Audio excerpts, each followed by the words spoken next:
and feel free to ask questions, but these questions should be in the chat box. And then we're going to get to them at a later stage and take it from there. So in the meantime, if everybody could switch off their microphones to avoid any feedback, and then we can get started. So thank you very much for being here today, and please take it away. Thank you. Great, thanks very much indeed, Tobin, and thanks for the invitation to talk to you today virtually. I think we tried to get this going a little earlier, right when COVID started. So in the meantime, the meaning of presentations and seminars seems to have changed altogether. But it's great to be able to talk with you. The slide I wanted to just start off with is to give you my career path in one slide. So my all my various moves and places that I've worked at. But most importantly, I just want to show you the spread between the academic side of research and the business side, the translation side.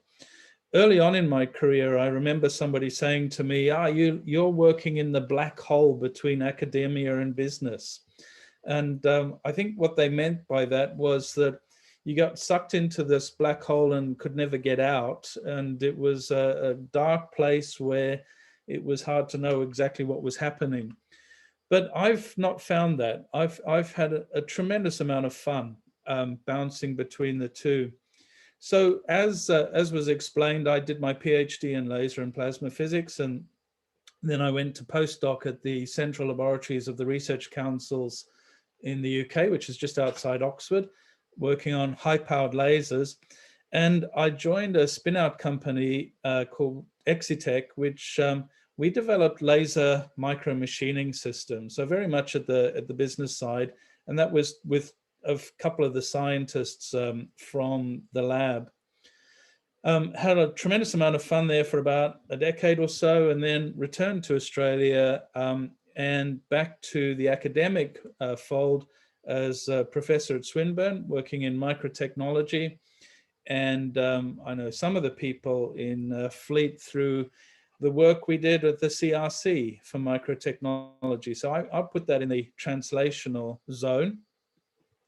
And as was mentioned, that led to the creation of MiniFAB, a spin-out company, which was focused around polymer microfluidic engineering and mostly in medical diagnostics. I was CEO there for nearly 20 years, and we sold the business to Schott, who continued to run it in Scoresby and invest in it as a product development and a manufacturing business, but now part of their global umbrella.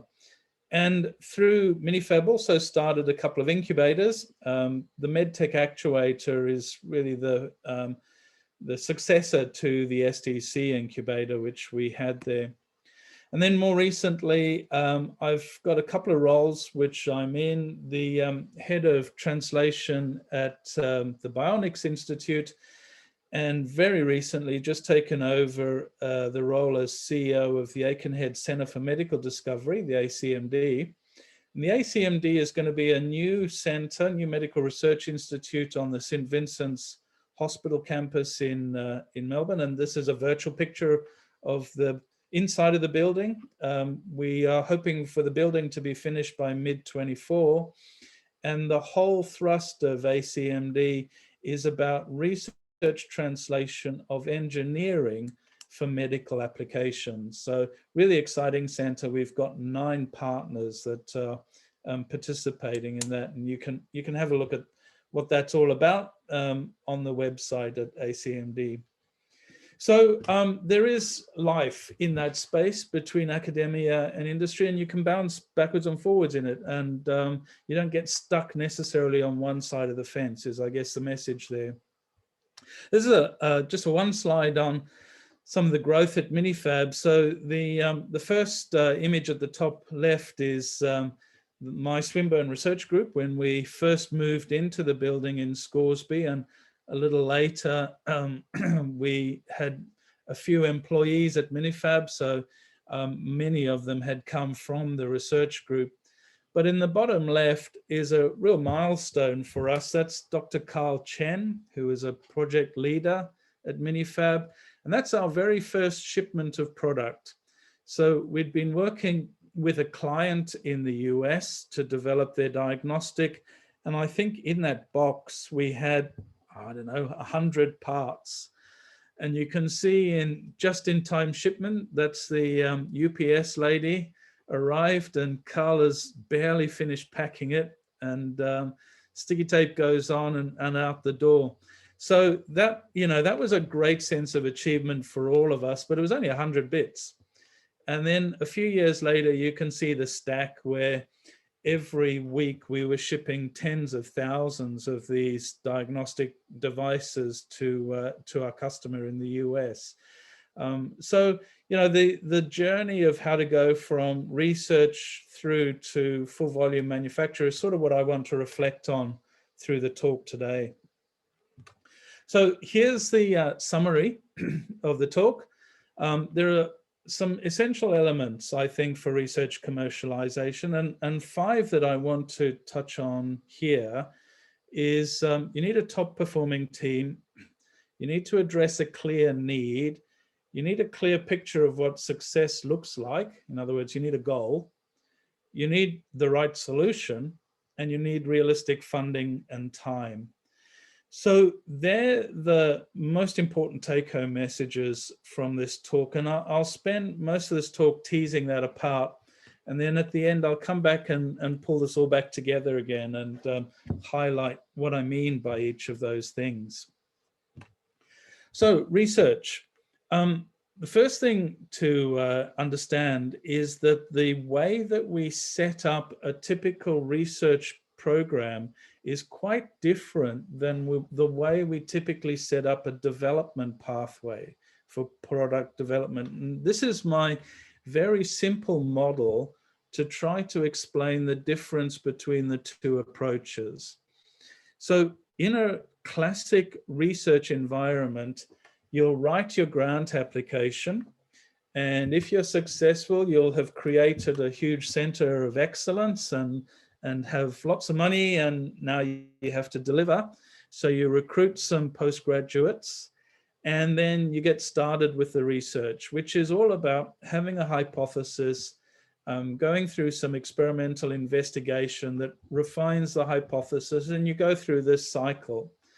Along the way, you might capture some IP, and certainly you'll be aiming to get publications out. And one of the big products out of this is that the students graduate and enter the workforce.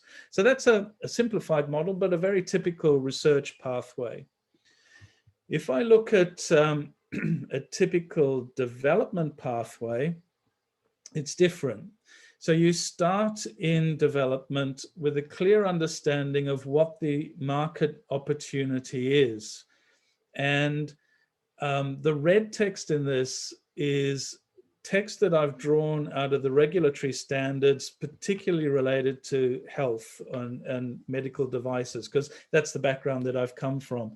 But it really doesn't matter if you're talking about any regulated industry, whether it's electricity, gas supply, food and beverage, defense structures. They all have their own regulations, but the basic structure is always the same. The jargon may be a bit different.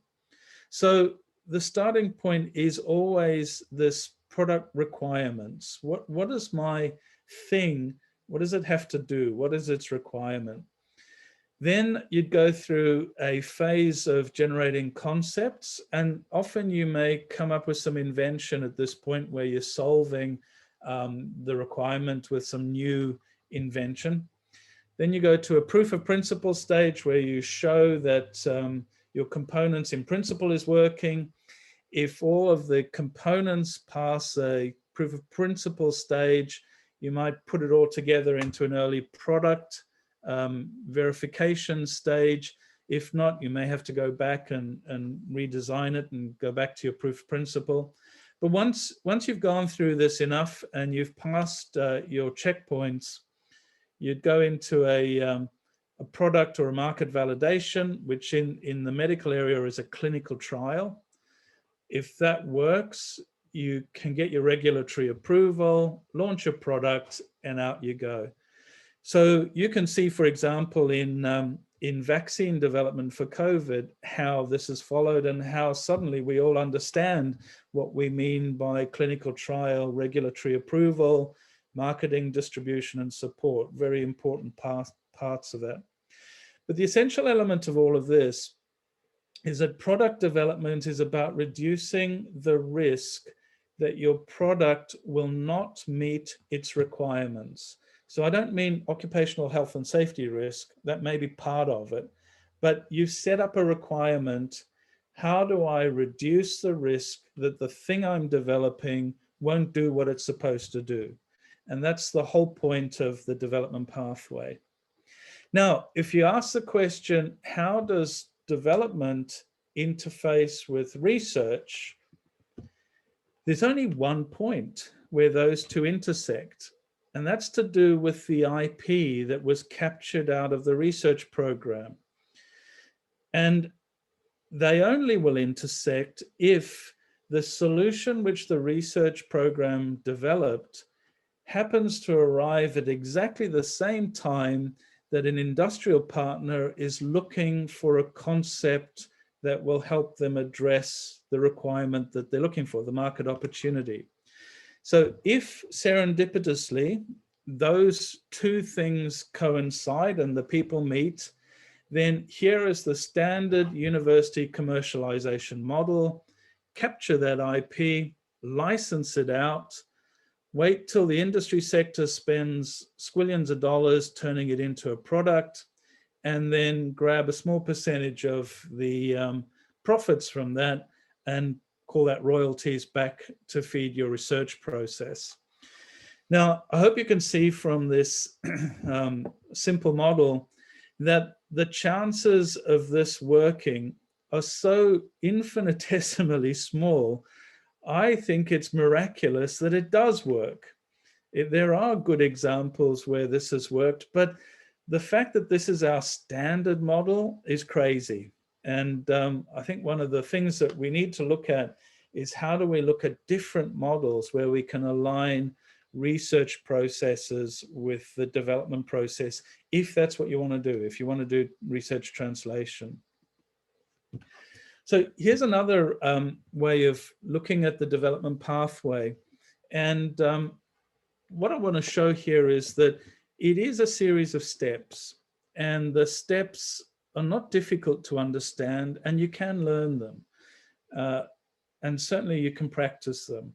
So in a typical product development process, you may start with a feasibility stage where you do your scientific ideas and into project research.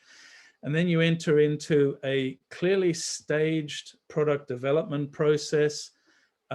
And the boxes I have there, stage 1 to 4, are around product development, how to get your design right. And then the later stages are stages around the manufacturing process, how you can make the design that you've done.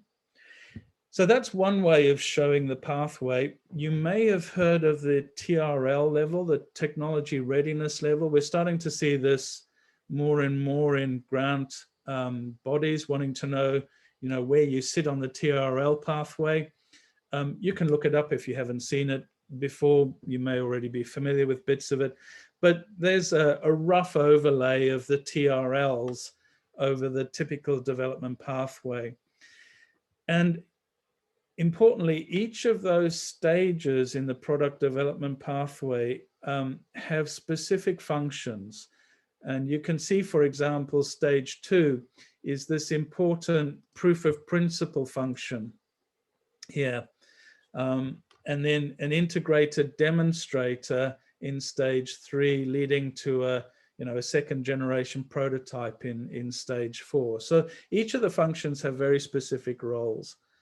And I guess just before leaving this slide, the role for the new Aikenhead Centre for Medical Discovery is to bridge, TRL 5-6, moving through that phase. We may pick up some early TRL 4s, but certainly by the time it gets to TRL 7, it should be in the hands of some industrial businesses, commercial enterprises for manufacturing. A good friend of mine who's a physicist, actually an Australian physicist who made his fortune in the US developing laser eye surgery and is now a venture capitalist in California, he came up with this slide which shows another conflict which researchers often face if they're interested in translation. And in his little diagram, he puts on the bottom axis the product development pathway. So I've just explained that from your proof of principles, your demonstrators, prototypes, etc. And on the other axis, he puts the business development pathway. So understanding your market need through to your offering, your IP protection, and so on. And in a simple way, you should be heading up this curve in time at roughly 45 degrees. So, you don't, in the very early days, you don't need to worry about customer support, but certainly when you've started to get your product out there, it is an important issue you have to solve. Now, one of the pressures which new researchers have is that everybody wants to see a prototype. As soon as you tell everybody, here's my new idea, here's the device that I could potentially make, they say, well, show me an example, show me a prototype.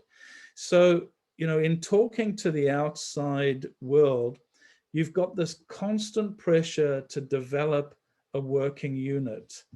And so that causes people to rush down the bottom axis, which is all about trying to hurry up and put this into something that, they can plonk on a person's desk and say, there it is, there's the prototype.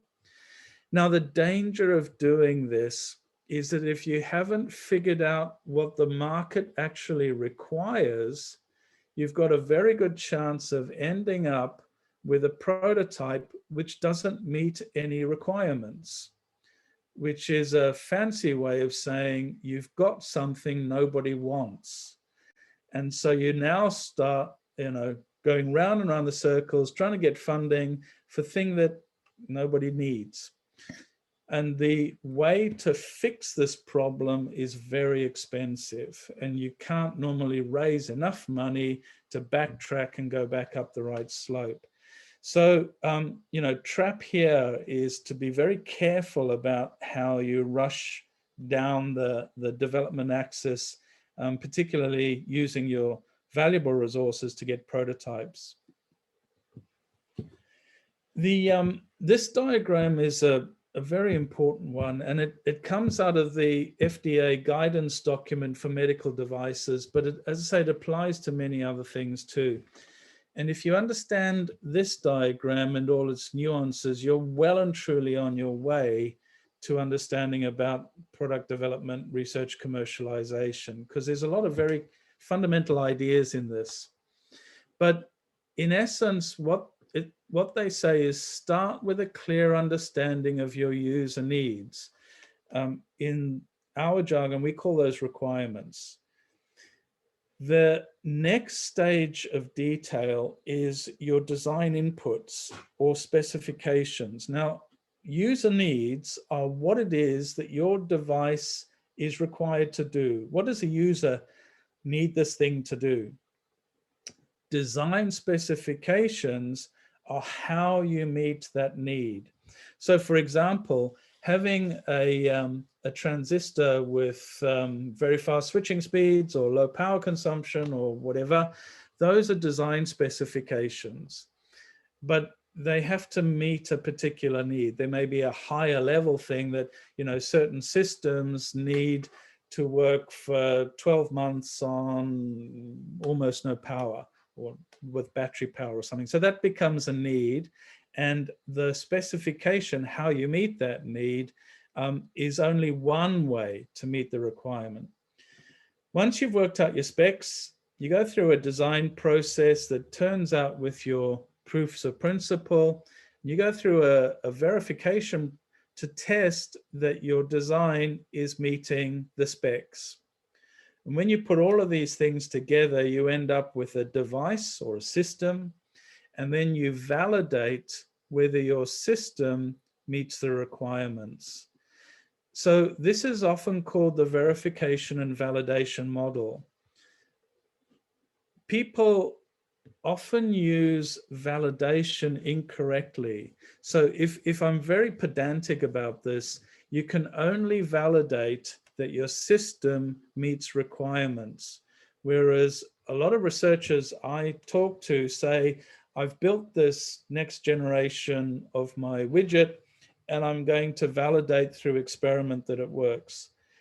What they mean is they're going to test it.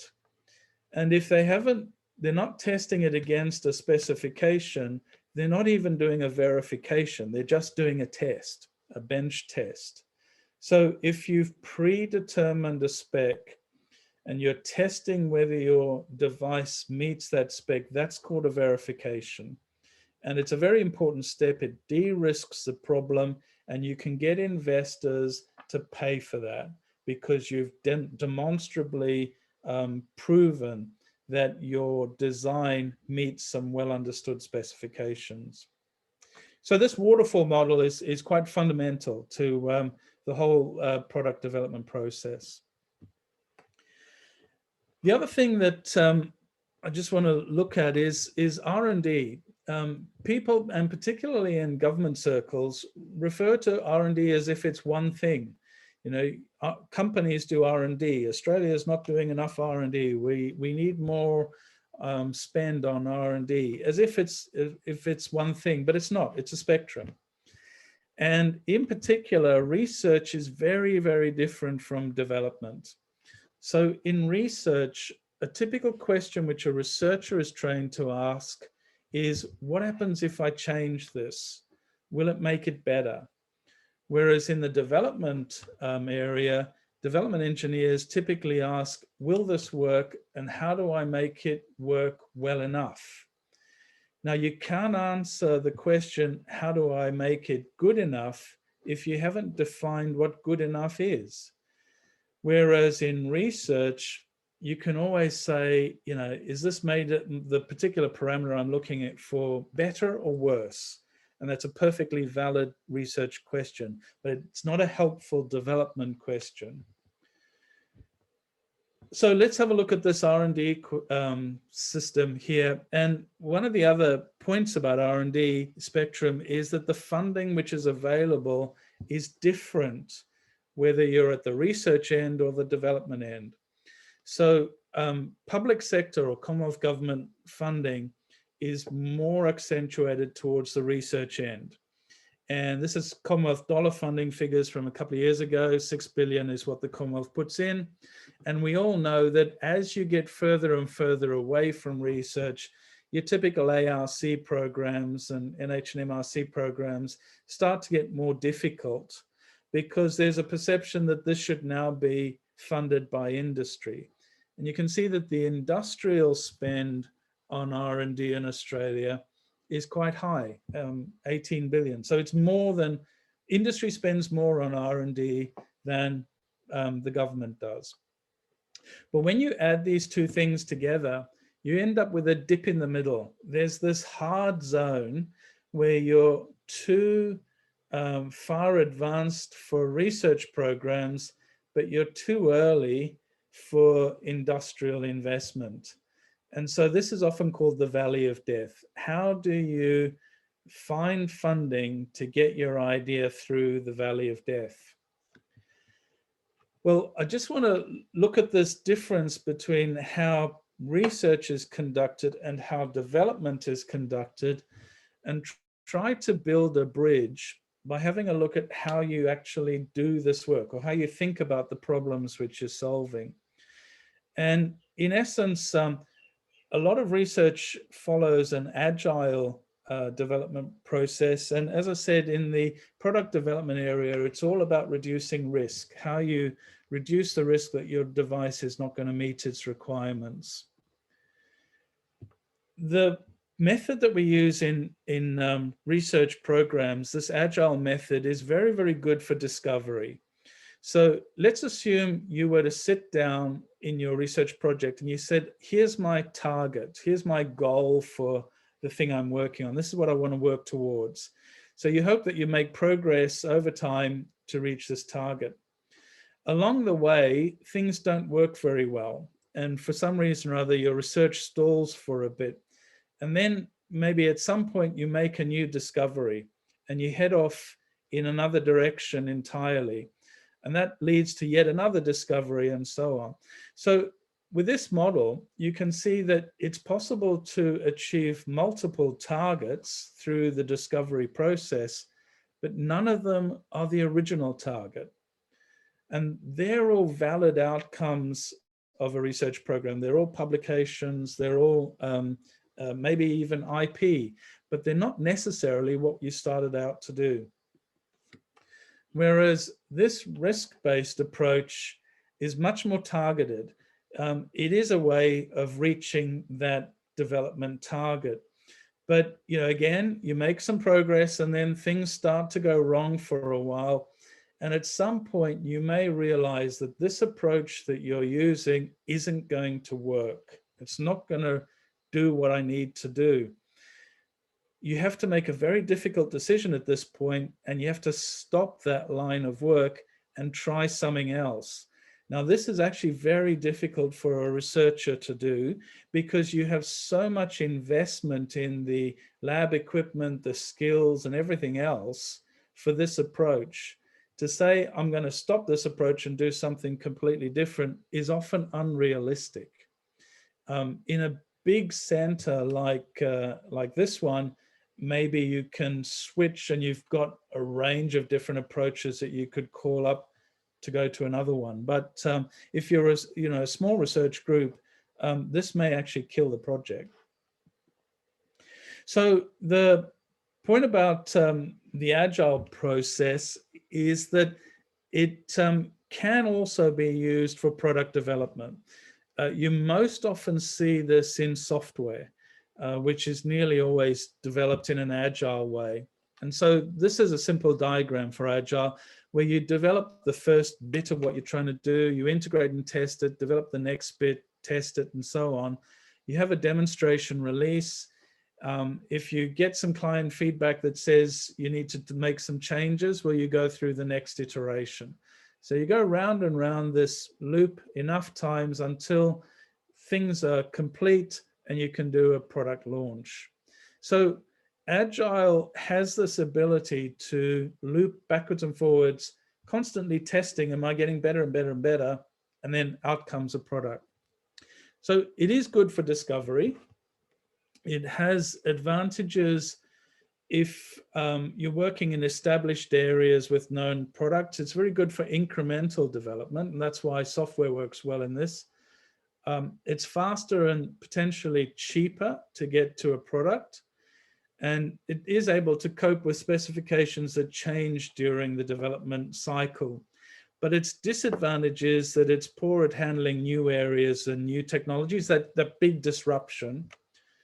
There's less potential for that big game-changing disruption, and it is more difficult to handle in regulated industries because you have to justify to the regulator the pathway you use to get to this end result.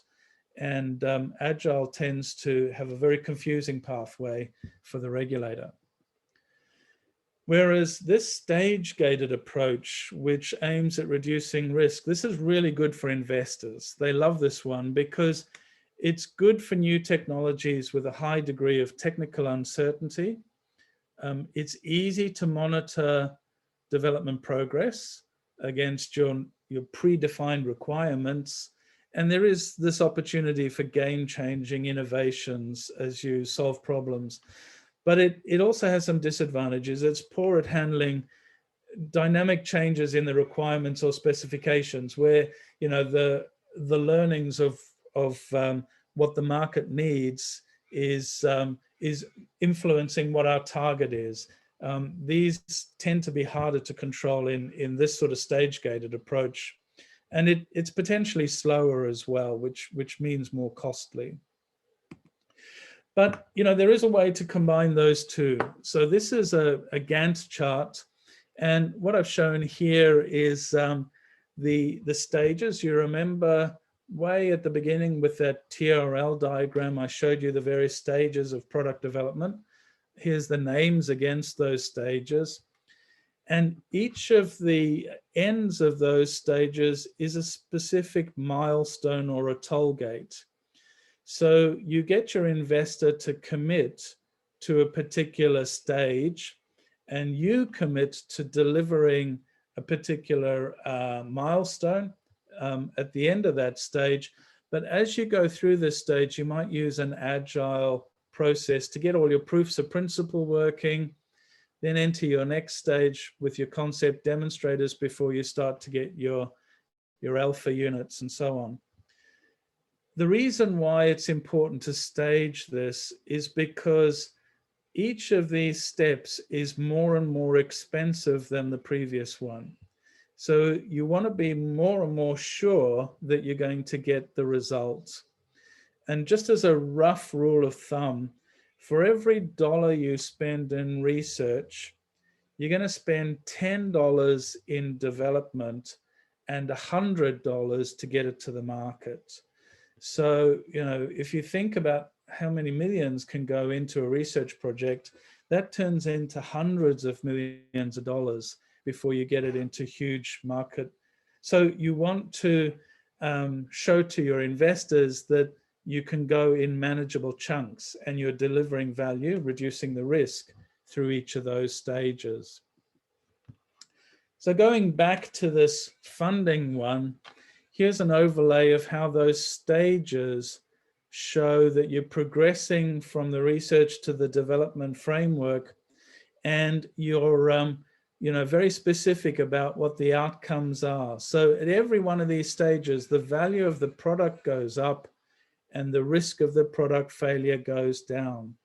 And so if you're thinking about applying for grant applications in this valley of death, and there are an increasing number of grants trying to address this early stage development process, you need to be very clear about what you can achieve in each of those steps. And don't try and promise that you're going to have a beta manufacturable device, when you're still at the proof of principle stage. But you can chunk it down into these steps, and as I say, it makes a good investment story. So returning back to those 5 points, the 5 points are: you need a top team, you need a clear need, you need a good picture of what success looks like, you need the right solution and realistic funding and time. So starting with the team is always what the investor looks at first. And you could argue even in a grant application, it's about the team too. The investor wants to see that it's well balanced, managed, focused, and experienced. There are many, many projects and investment opportunities where you've had a poor product but a really good team and it works, as opposed to a bad team and a really excellent product and generally they don't work. So you do need to make sure your team is well balanced. They need to work under effective project management. They need to understand the plan and the roles that each are playing.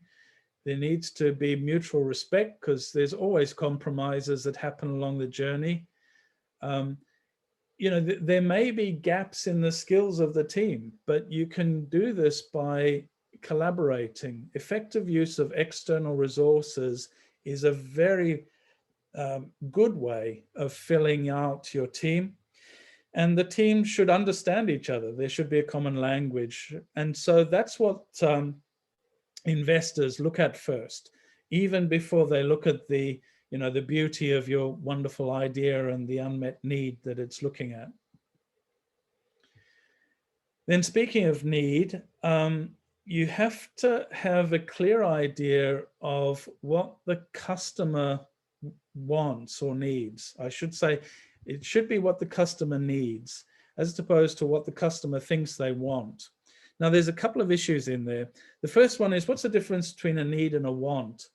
I guess one way to illustrate that is it's a famous saying, which is sort of supposed to be said by Henry Ford. When I've looked it up, he may or may not have said this, but Henry Ford was supposed to have said, if he asked his customer what they wanted, they would have said faster horses. And the point about the story is that the customers actually needed a speedy way to get from one point to another. Faster horses is one solution, one specification, if you like, to fill that need. But it's not the only one. A better one was to fix up the roads and to invent a thing called the car. So, you want to make sure you're addressing a need, not what the customer thinks they want at the moment, because that want is just going to be an incremental step, and you won't necessarily get the disruption you want.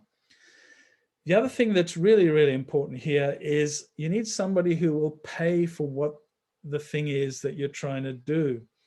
And identifying that payer is actually quite difficult, particularly in medical device area, for example, because the person who is the end user, person with the need, is the patient.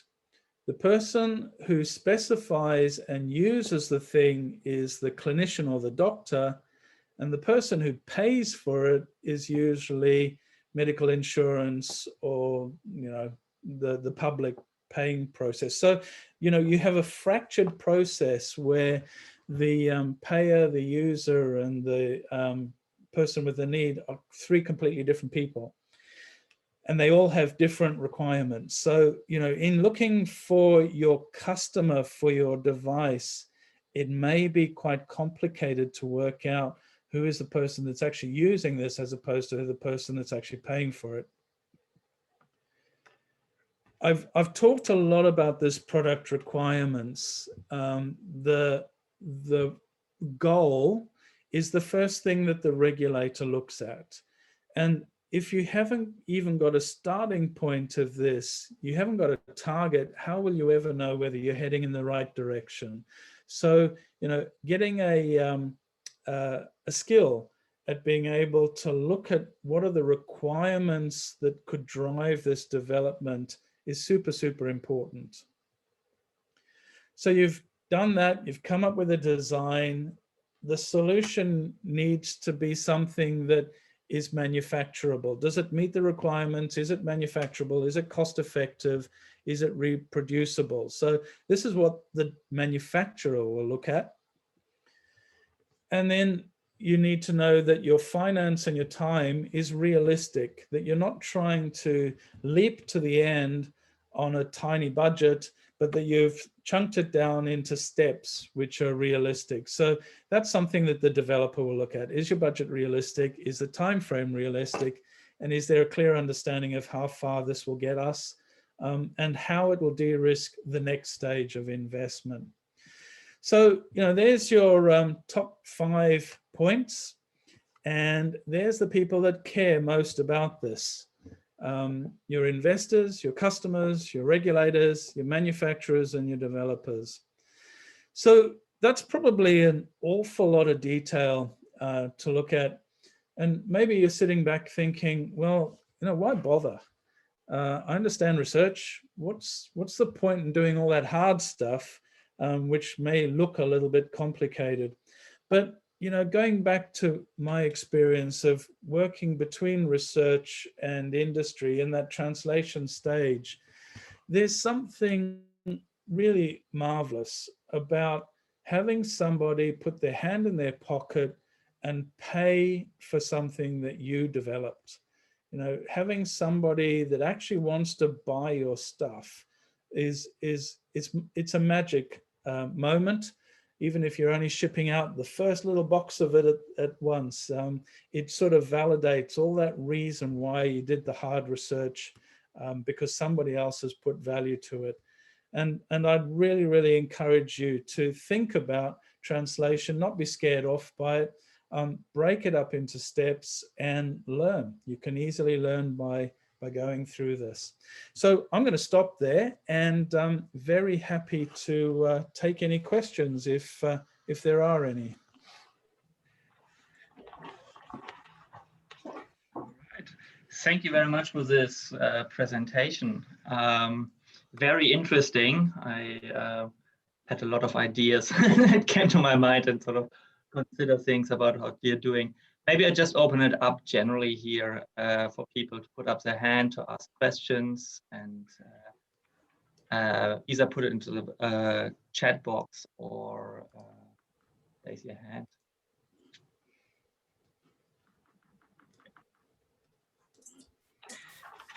All right. May I ask the first question? Yeah. So Erol, how about advertisement? How do you showcase? What are the best way of showcasing the product, and at which step you think is the best time to do this, eventually for attracting investment? Yeah, I guess with any outreach or advertising, there needs to be a clear idea of what you're trying to achieve by that. So if your principal goal is to increase or to attract investment, then putting a story out about how your device meets a need or a requirement is important, but also part of that message should be about how you can take it a certain next step. You know, don't try and tell everybody that you're going to suddenly solve the world's energy problems, if only they'll give you $2.50. So you need to be fairly realistic with them about what it is that you're after. But there are other things that you may need to do in advertising. You may need to show the public that you're heading in this direction to get them excited about it, because the grant funding bodies want to see some, proof that there is actually a requirement for this. And that's a perfectly valid thing to do. The other thing that often people mistake is they think that industry doesn't want publications. Publications are some of the most valuable advertisements for the technology that you can have, because they're peer reviewed and they're independent and they're out there. And, if you're a small business or even a large business, you can't buy that independence. So, it's a tool that researchers can use as part of the advertising. Of course, you've got to be careful what you say in there. You don't want to give away everything, but on the other hand, they are valuable. So, there's lots of different aspects to that, Kourosh. Thank you. Thank you. There's the first questions coming in here, but maybe just to expand a bit on Kourosh's question here. I think every now and then you're probably in that lucky position where you publish a paper, you get a lot of interest from the media, from industry and so on, and you get lots of contacts, lots of people want to work with you. How do you actually go on about picking the right person? I don't think I don't have a magic answer to that, but I guess I can say what works for me. It is about the chemistry and the gut reaction. There may be somebody that has huge amounts of money and the most amazing contacts, but actually you can't stand them. For me, life's not long enough to put up with that. But on the other hand, if you can work really well with somebody, that I think is a good judge. Yeah. Good. Thank you. Maybe I'll get to some of the sort of audience questions here. So Abhay asked to comment a little bit more on your first transition from being a postdoc to being part of a spin-out, and whether this spin-out was funded by somebody else, or and how that all worked out for you, basically.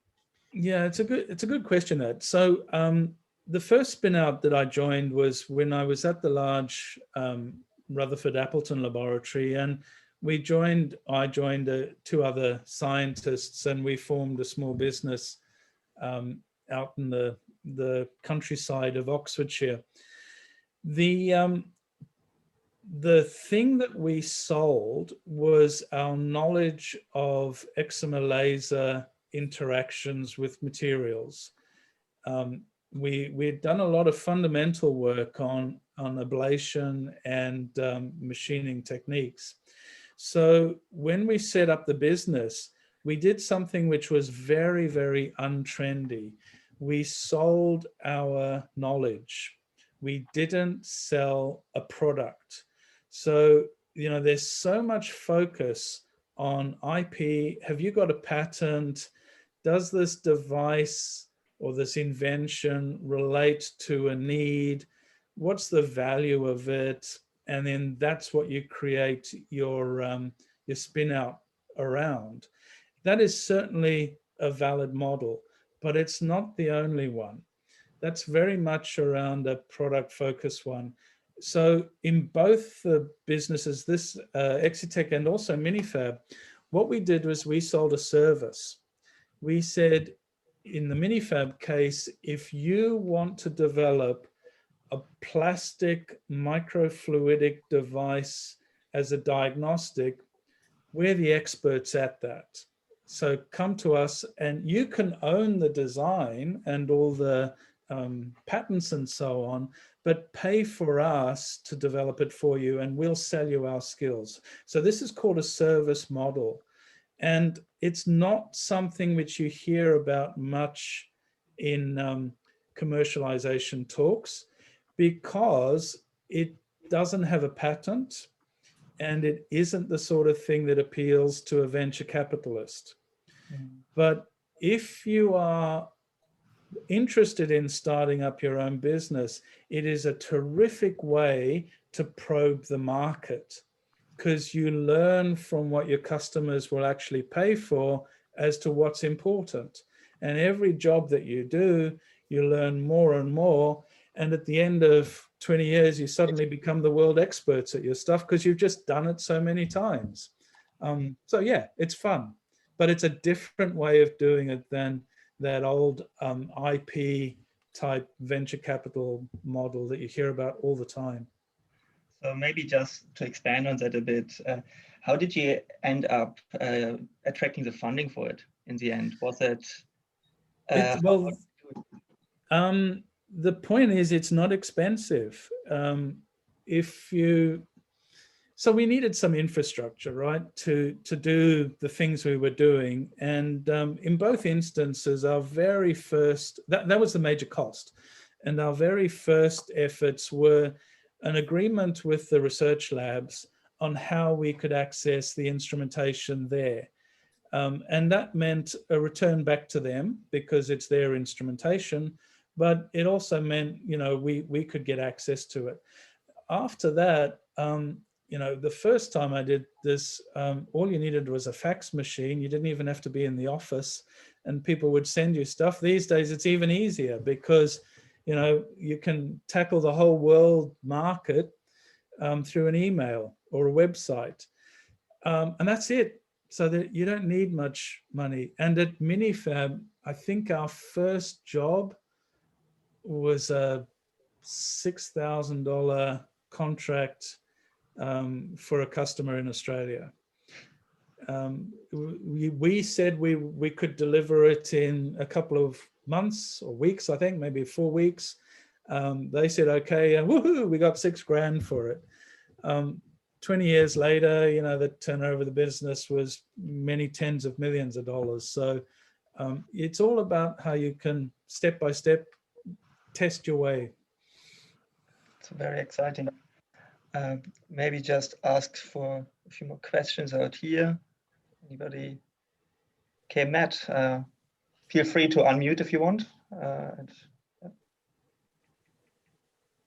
Hey, thanks for the talk, Errol. Really appreciate it. Can you guys see me? Yeah. Sweet, awesome. You were talking before about breaking down the pathway from research into development and the various stages that actually, you can sort of block that into. And I remember you recalling, to try and get a investor to commit to a single stage. That's one way that you can actually tackle this sort of cycling opportunities and things like that you can do. I was wondering how you actually attract investors if you're not going to promise them, like the beta stage development product. How do you actually get them to commit to, those early stages? If you're not like you don't want to commit to them going the whole way. How do you only attract them in for that small part and not like if they ask for more, they probably want more out of you, right? How do you sort of tread that line? So the process that we use a lot is to you start with a scoping discussion with that customer, and obviously you start with a big picture, the big grand goals, all that sort of stuff. Make sure that you're sharing the vision. That discussion can go on and on and on forever, and nothing seems to happen because you can't commit to developing the product, and they don't want to fund research. So you end up with an endless discussion. What we generally start with is, why don't you pay the researcher to sit down with them and develop the requirements document? It will only be a few months' work, may only cost, I don't know, $10,000, but what you're going to do is commit to spending some time to write a proper requirements document as to what we're all trying to achieve. And, at the end of this, if they decide they don't want to work with you, they walk off with a good requirements document. They've paid 10 grand for it and they've got a requirements document. They can talk with the next set of researchers. But chances are, in developing that requirements document, you will have said, in order for us to design something that meets this requirements, here are the key proofs of principle which we have to demonstrate. And the highest risk one is this one here. If this doesn't work, nothing's going to work, and there's no point going on. So give me some money to do that proof of principle. And then I'll do the next proof of principle and the next one, until at some point I can put it all together into the first concept demonstrator. Now, at this point, you're going to have to give me more money, but I will have already captured some good ideas and shown you that it's all working and so on. And if it doesn't, you walk away and I walk away. It didn't work. That's okay. So you see, it's not overly difficult. Yeah, it's really cool. Thank you so much. Maybe just to expand on that a bit. So obviously you've got tremendous amount of success with some of your ideas, but I'm just wondering, were there some examples as well where you sort of tried something and it did stop at some point? Yeah, and that in the early days where it's high risk, that is of course an outcome. The way that you spin that to your customer is that you tell them it's as valuable to know what not to do as to what you should do, right? So they can spend, millions of dollars constantly plugging away at this thing, but you showed them the good physics reasons why this would never do what they want it to do. That is valuable information. So it's just as important to be clear about why your things failed and to pull out the essential knowledge from that, not just to say, oh, I'm sorry, I couldn't do it. Yeah. Very interesting.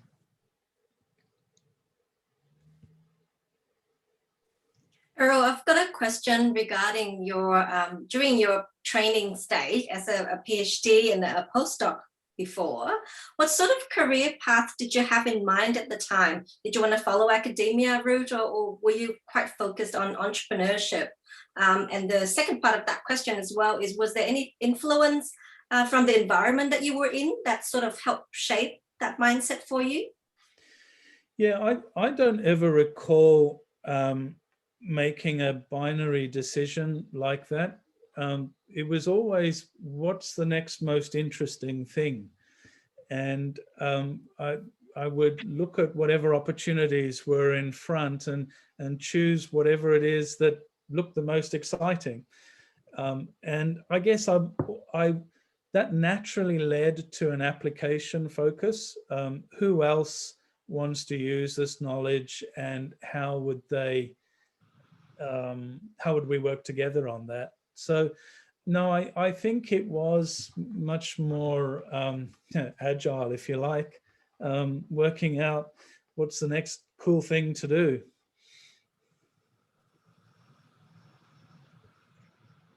Awesome, thank you. Erol, I've got a question that's kind of related to that. So your advice is really good, but mostly applies to people maybe setting research direction at the pointy end of an organization. So what's my right team? Is this the right project?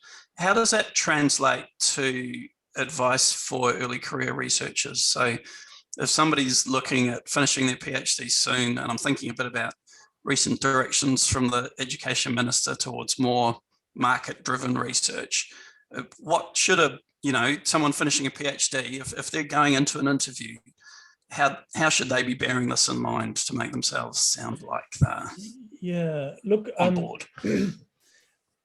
This will be an indirect answer to it, but one of the most valuable things that academia has is a very open international networking ability.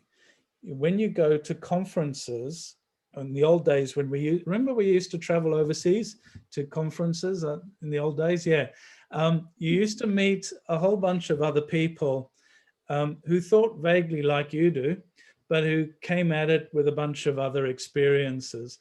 And until you get into the commercial world, you don't realize how that freedom of ideas and networking, how valuable and important it is in the academic world. And I, right from PhD times and all the way through my career, I've always enjoyed and attended and contributed to those academic meetings, and particular meetings that used to have a stream around commercialization and impact and those sorts of things. So what happens when you go to those events is you meet people who are addressing the same problem. And you, just like a technical field, you bounce around different ideas, how to talk to investors, how to talk to government, how to talk to policymakers, whatever. And you build up your international network that supports you in your approach, just as you would do in a technical area. So when it comes to those forks in the road in your career, as to, do I go this way or do I go that way? You've already tested your ideas out amongst the community, amongst your peers. And so it's not just a leap of faith in a strange and weird direction. You already know that there are others heading along the same path, so you're working with them. And I really don't think that matters whether you're thinking of your technology focus or your, this commercialization focus. Any of those forks in the road, you do the same way. I have one more question, actually, if you don't mind. I was wondering if you ever were mentored or had that sort of professional development when you were younger, and how your view has maybe changed on that as you've grown into a more senior role, and what you perhaps the people that you interact with or coach along, what that looks like now. Mentoring it's more of a thing now than it was back then, but it is important. And I did have some people that I respected and who respected me that I could use to bounce ideas off. And more important, I mean, look, I've only given you the good story. There's all the horrid things that happen. You meet some pretty awful people along this journey, and they do some pretty bad stuff. And so how you recover from those is really important. And the mentors in my past were really important in telling me, look, don't get downhearted by that. It's just, that's how that person is. It's not necessarily how the whole world is. Keep going. So, you know, those sorts of relationships are important. And I guess there's an opportunity for all of us to mentor others. You know, I started, the answer to the previous question was about building your peer networks. Isn't that a kind of mentorship, peer-to-peer? But there may be a different relationship now that we think of as some of the older mentors that have more experience. So look, through the Academy of Technology and Engineering, ATSE, there's a program called IMNIS, IMNIS, which is a very good mentor program where the Academy will link people up with, you know, experienced people with early career researchers. Great stuff through there. And a lot of institutions now have more formalized ways of having mentoring programs set up. So yeah, really encourage people to participate. They don't have to last long. You and your mentor should also agree when it's time that you've had enough. It's not like a marriage. Oh, I suppose even marriages, you can have a discussion about when you've had enough.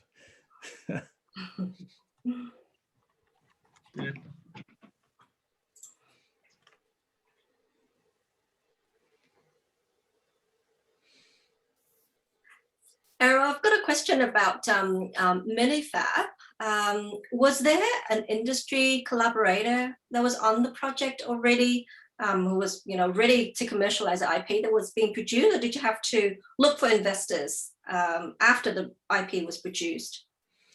So MiniFAB was, as I said, a service model, and we put together a proposal to the government funding schemes at the time, which were all supposed to be about manufacturing and technology, you know, investment by the government. And our proposal was a service model. And when they looked at MiniFAB, the reviewer said, there is no IP, there are no products that you're making, no devices, and there's no market in Australia for this anyway. And all of those were true. But that meant the reviewers missed the point of the service model. So we didn't get any government funding. But the consortia that we had put together to propose this was myself, and I had support from the Vice Chancellor at Swinburne, a guy who had a business of building laboratories. So, and he had a construction business, and a landlord of Caribbean Gardens who had a building that was spare, and he was wondering how to, you know, not lease it out just to warehouses, but to add value. So the three of us got together and we said, well, look, if we believe this could actually work, why don't we just have a go at it? The government's not going to give us any money. Let's just do it. And so those three parties came together. We signed an agreement that said we'll have an experiment for 3 years. At the end of 3 years, we'll work out what the in-kind contribution of everybody was, and that'll become the shareholding. If it doesn't work, we stop. If it does work, we keep going. And the rest is history. Good. Very nice. Right. Maybe if there's any more questions, then please ask them now. Otherwise, I think we will conclude at this point. So look, I'm more than happy to receive any emails, or you can find me on LinkedIn or whatever. As I said, the whole point about this research commercialization is that we are trying to build a community in Australia. And while I may not be the expert that you need in these things, more than happy to try and direct you or point you in other directions. And as I said, just want to encourage you, have a go at it. One thing I would caution against, there are so many courses and training programs in this that I see a negative to those, because people often say, oh, I'd love to do that, but I haven't done the right course. And they use that as a perpetual reason not to try it. One of the best ways to learn is to just learn from your mistakes. And if you're surrounding yourselves with some supporters, then what's wrong with that? So yeah, happy to help in any way. Thank you very much. Yeah, so thank you very much for this talk, and it's really appreciated. And for myself, I took a lot away from this. So I'm sure that the ECRs here as well took a lot from it. So thank you very much, and I'm sure that we're going to cross paths again in the future. So very good, and good luck with your review for your midterm. See you guys. Thank you, Erol. Bye. Cheers. Bye-bye. Thanks, Erol.